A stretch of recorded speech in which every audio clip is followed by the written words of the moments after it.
liif guutaa ogtihiinba waxaa idinla wadaagaya hadba meesha uu ii maraayo aniga ganacsigaani horena waa idinkugu sheegay aniga kambaniyaal kaloo ganacsiyaal kalan ku jiraa laakiin badanaa dadka soomaalida uma soo bandhigo maadaama ay qaali yihiin isla markaana ay muhiim tahay qofka inuu productiga gado ama uu investor sameeyo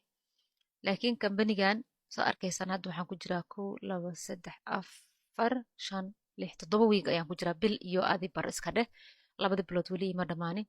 7 wiig ee kambaniga aan ku jiro maxaan ka faa'iiday sida arkaysaan halkan lacagahan oo dhan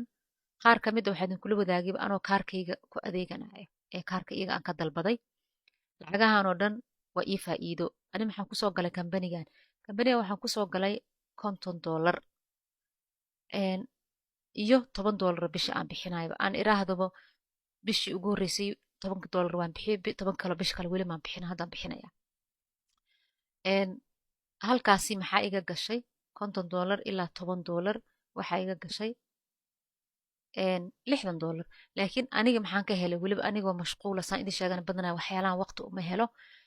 shaqo kale shaqo guud iyo waxbarasho howlo badan aan ku jiraa laakiin qofkii shaqo abuur ka dhigta waqti u heli kara kasii badan waxaan ka helay اسبوع ugu horeeyay $95 اسبوع labaad $127 اسبوعii saddexaad waxaan ka helay $57 tan bil waa weli lama gaarin bishaana hadda helaya insha Allah idin la wadaagi doona wixii bil la'aan اسبوعii xigay $40 اسبوعii xigay keli $7 bis aan ka helay اسبوعii xigay $15 ayaan ka helay اسبوعii xigana ee hadda u dambeeyay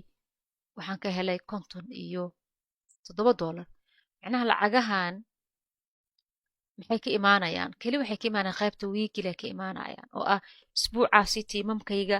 iyo dadkay keeneen ayay ka imaanayaan laakiin lacagihii bisha ee ugu badnaay ee matrixka lagu xisaabtamay weli ma ii soo dhicin marka lacagahaasi la gaaro labada bilood ay dhamaato ay ii soo dhacdo halkaan idinkula wadaagi doona ha yaraato ha badnaato way soconaysaa lacagta matrixka oo ah $2,000 lacagta matrixka ay $2,000 halkaa ku qoran marka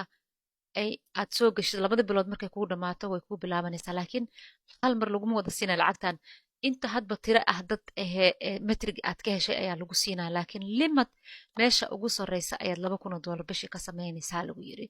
tusaaloo kale $2,000 goormay ii buuxsamay waxaa laga yaabaa sanad inay kuu buuxsanto markaad joogtid waxaa laga yaabaa 6 bilood ma ogaan kartid inta hadba kambaniga xawliga metrigiis uu ku socday ku xiran tahay laakiin markaa soo gashid labada bilood ugu horeysa aad joogtid bishii saddexaad metrigan wuu ku bilaabana iyadoo ha yaraata hadday rabto 100 qof haddii metriga uu ku sii 100kaasi ayaa waxaa lagu leeyahay in aad ka heshid 2% aad ka heshid 10 ay bixiyaan sida ayaa lacagta kuugu imaanaysaa marka si markii loo eego kambanigani